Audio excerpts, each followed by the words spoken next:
presenter for today is Ivan, and he comes to us from the Department of Computer Science, where he currently is an assistant professor.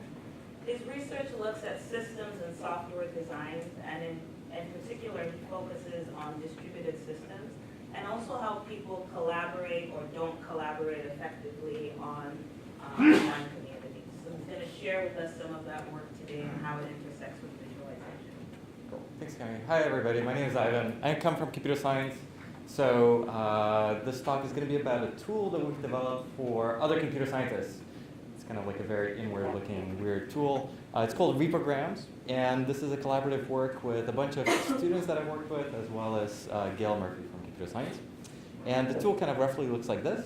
But what the tool is for is to visualize these things called repositories, like Git repositories for where people store a bunch of code.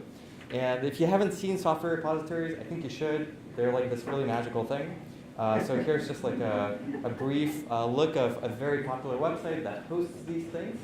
And so if you ever participate in a large project with other people that are writing code, you need a place where you're going to put all that stuff. And that stuff includes not just code, but also documentation, maybe discussions about issues. And so this is an example of the GitHub page for one very popular software tool called TensorFlow that a lot of people are using for machine learning. And so this is a tool that's been open sourced from Google. And so it has a nice page that tells you how to use it, how to install it. And then here is a bunch of code, essentially. And so this is a snapshot of code in the TensorFlow repository. And so you can sort of navigate it until you dig deeper and deeper. And eventually you'll maybe hit some code. But oh my God, there's too much code. So this is a very large project. And as you kind of saw maybe at the very top, there's like 52,000 commits, which are essentially small contributions by different people to the project. And by different people, I mean like 2,000 people. And so this project has a bunch of issues that are open in different stages of being worked on. There's different contributions, and I think these are the underlying commits by different people, sometimes by automated tools. And so you can let's look at a small one by a person, maybe that one is small. And so you can see the actual delta between the previous version and the new version of the code. And then there's also pull requests, like all these large open source projects collect people's activity and try to merge their kind of contributions. And so these are specific contributions by different people that are interested in helping the project include their ideas, sometimes with particular biases. Anyway, so this is what repositories are about. I just thought I'd give you that in case you haven't been exposed to them. So, okay, so you have this big data online. So the context that a lot of software engineering researchers come to these sites is like, oh, lots of data. We should use this for stuff. And so you have millions of projects. You have lots of interesting behavior that these repositories collect. And so naturally, it's a huge opportunity for researchers, right? Where a lot of this now is open source, so you can go in there and get lots of data to find out how people use APIs. How do they talk to each other? Do they ever talk to each other? How much? Et cetera.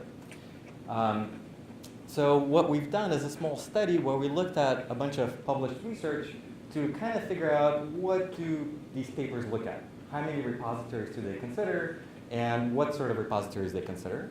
And so we've sort of done a deep dive of 114 papers and looked at the number of evaluation targets or repositories they actually look at. And so these are the numbers. So on the x-axis is the number of evaluation targets that a paper might look at, and the y-axis is the number of papers within this niche academic community that actually look at that number of targets.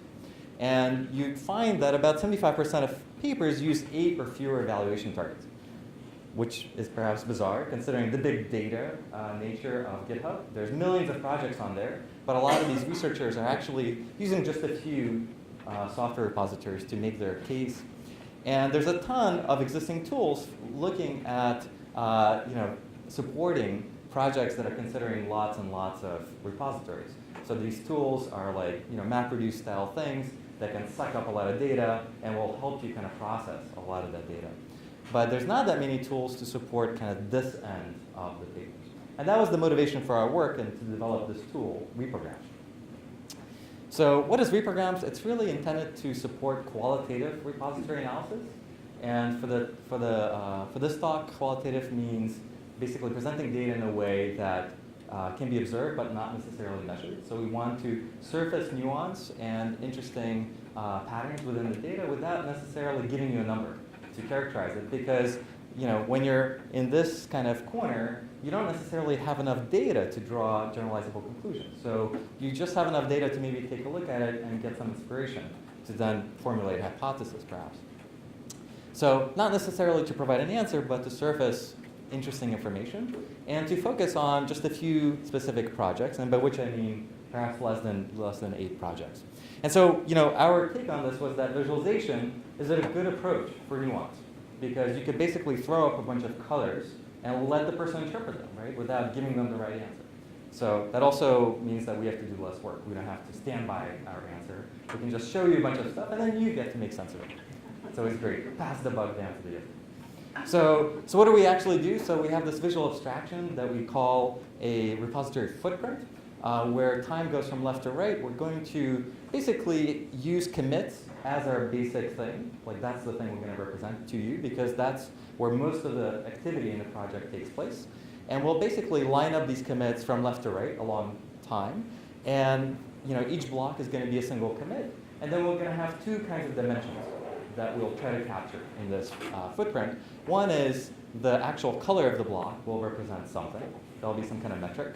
And then the length of the block is going to usually represent commit size, which is the number of lines of code that was introduced in that commit. So what does the tool look like? So it's sort of like this. I had a running version, but now you can just go to GitHub and download it and install it. And eventually you'll get to see something like this. And so there's a bunch of complexity in this tool. And so we'll kind of walk through a specific example bit by bit. But essentially, you get a little text box here where you can input a GitHub URL. It'll clone the repository and sort of add it into your view. And then in this view, you have several options where you can decide on the kind of metric that you care about. You can sort of reorder specific timelines for these different projects so that the ones that you want to compare are next to each other. And then you can group them by metric or by repository and change, zoom and things like that. So at the high level, the basic view is, you introduce a single repository, and you might choose a metric, which is the commit author. So what this means is that each unique author in this repository will get 1 color. And so if I show all of these commits for you, you probably see a dominant pattern, which is yellow. There's a lot of yellow, right? What is this yellow person doing? They're just introducing a lot of commits. And so you know that just by looking at this person seems to have submitted a lot of contributions to this one repository. But then, you see these individual colors kind of creep in. So there are other contributors in this repository. And in this case, we're using just a constant commit block width. So we don't care about the lines of code, right? Okay, well, you can introduce another dimension to this. You can say, well, there's this commit author on the top, but then another metric might be the branches that they're using. So in this sort of distributed collaborative process, people use branches to structure their work. So I can kind of go on and commit my code in one branch, and you can do so in a different branch. And then eventually we'll merge. Okay? So that allows us to parallelize our software engineering activity. And so the red color here is the master branch. And that is like the that's the merge point, essentially. And can you spot the pattern?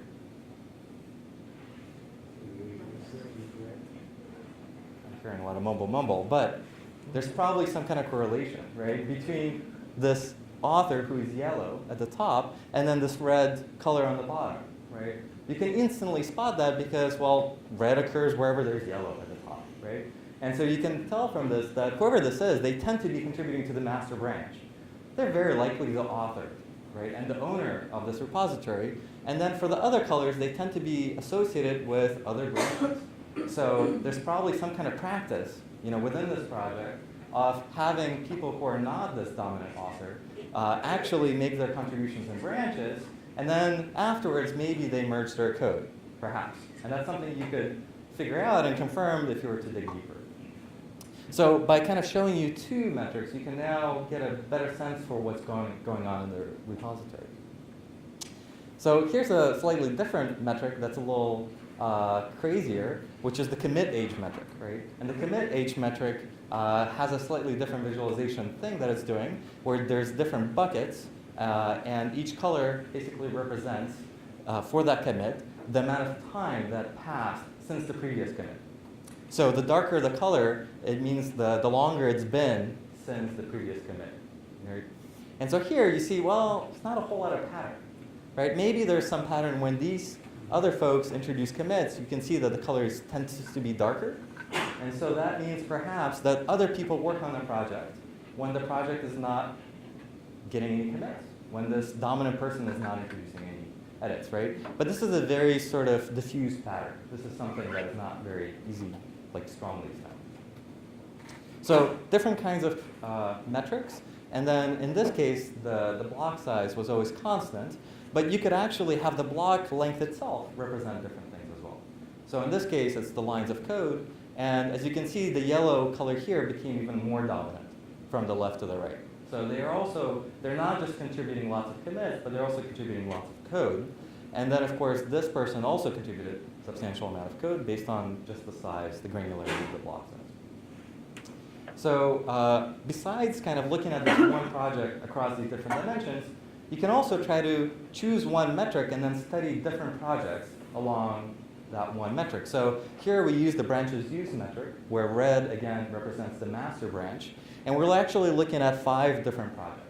And so now it's like, wow, there's a crazy amount of things going on. But you can kind of see that some projects are similar and some are different. So if you ever use Git, there's a propensity for some projects to continuously use the master branch. And that happens to be the case for these first and the last 2 projects, where they use master for a long time before they actually start introducing branches. Whereas the middle 2 here are actually starting to use branches straight away. And the branches are actually substantial and long before they do any kind of merging. So you can see these patterns in contrast between the different projects if you were to compare them along this dimension. If you were to scale them, then you'd actually notice that the projects substantially differ in length. So here they sort of look similar in terms of number of commits. But in terms of lines of code, this WREN project is just enormous, many orders of magnitude larger than the Pronto project here. So in terms of lines of code, this one seems to have a lot more.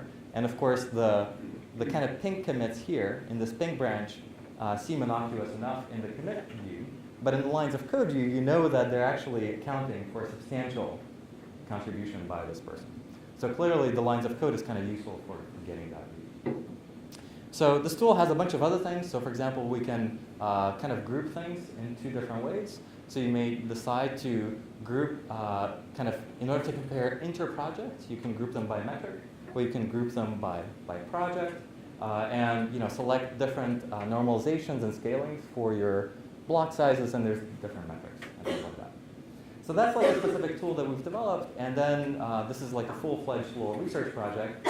We actually had some evaluation questions about this tool that we actually developed. So we were wondering whether SE researchers, the software engineering researchers, would actually be able to use this tool to analyze projects that they were interested in. Whether they would consider using it to select evaluation targets, and then how much effort it was, how much effort involved for people to add new metrics. Because clearly the metrics that we came up with would not cover the set of use cases that people care about. So the tool needs to be extensible as well. And so just to give you kind of a snippet of methodology, we grabbed 14 authors of papers that actually focus on mining of software repositories. We gave them some tasks that they had to carry out using RepoGrams. And then we ran semi-structured interviews with them. And then in the bottom case, we actually had 2 developers that developed these new metrics. And so the highlights from the evaluation is that all of these people, all of the 14 researchers, successfully used RepoGrams for fairly complex tasks where they had to upload projects, compare them, find patterns. The tool is of immediate use to them, but they all wanted custom metrics because they were like, oh, this is great, but like my project, my idea, my actual research has a different thing that I focus on, and so I need a different kind of view. And so for this, we evaluated it and found that in a couple of hours, you can basically add a new metric that would give you this new view into the tool. So kind of a slide about related work. I think there's a ton of work right now in the software engineering community that focuses on helping researchers kind of with selection processes, but this tends to be at scale. There's also really interesting work on visualizing repositories in different ways. I think RepoGrams distinguishes itself in the sense that we're really looking at kind of comparison between repositories and supporting many different metrics.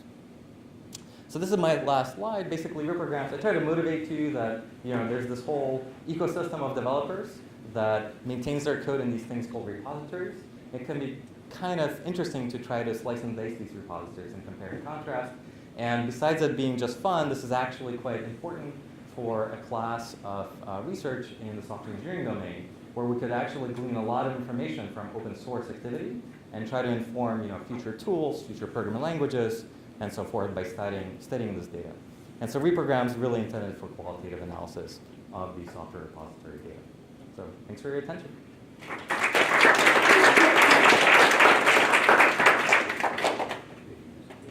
Any questions for Ivan?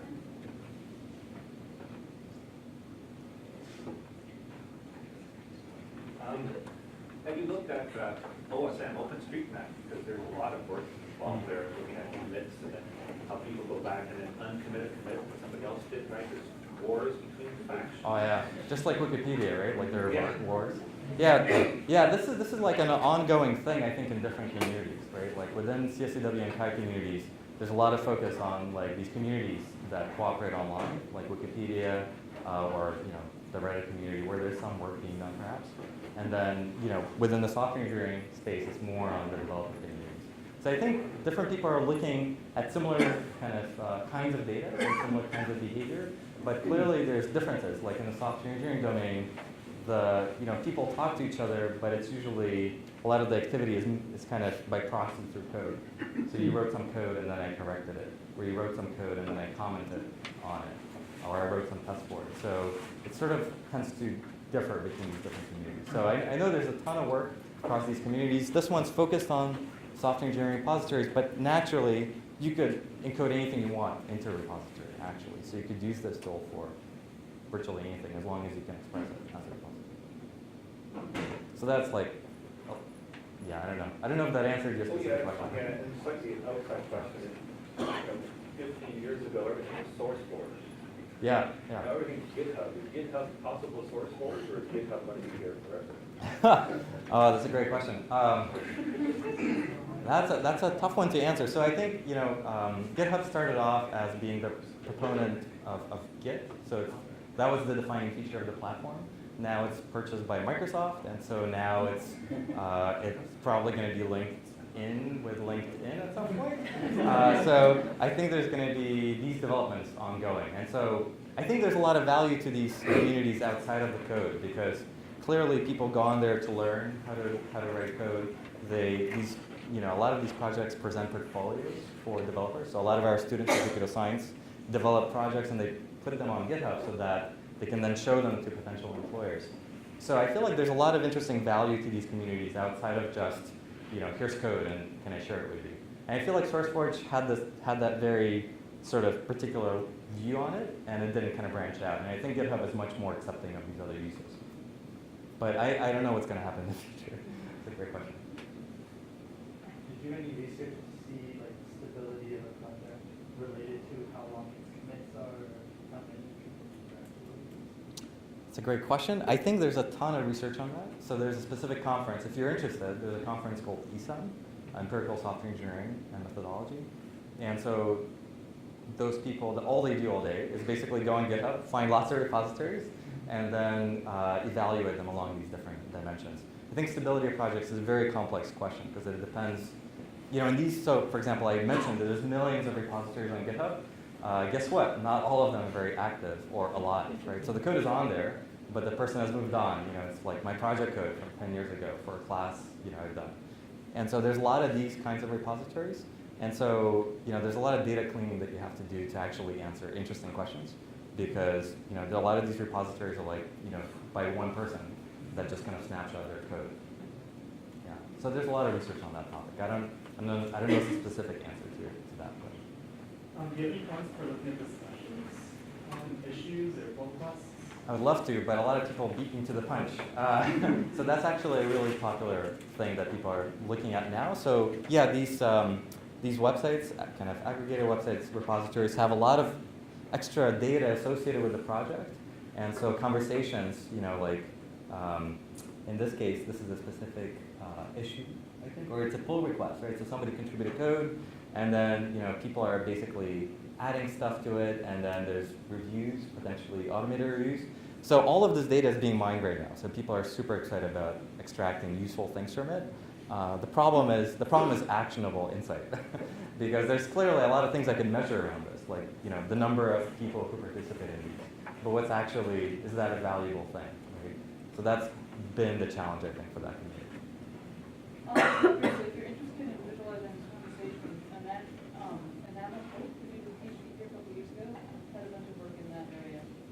HO3. Yeah. I think this also speaks to the debate around contribution, like who is the top contributor to a project.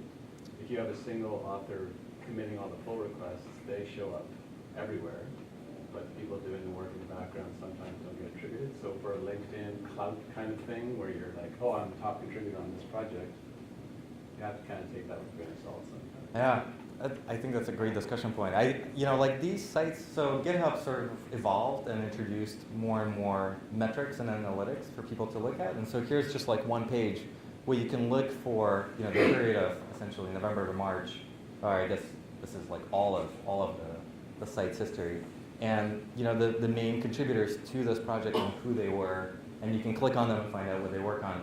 And I think the surfacing of this data is really important, but it could clearly lead you to make incorrect conclusions, right? So this TensorFlow gardener, I bet that's not a person, right? Because that's a very large contribution rate. This is probably a bot, right?